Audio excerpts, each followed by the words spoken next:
Do you want to compile your documents? But your stapler is not working or ran out of staples. Here's a hack for you. Align your documents. Then fold the corner like this. Cut the paper you fold vertically. Make sure not to fully cut it. And do another one like this. You should have something like this. Flip the paper and fold the cut part in the back. By doing this, you can merge the papers together.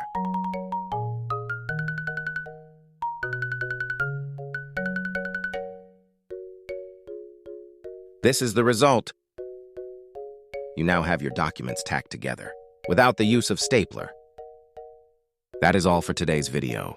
Thank you for watching.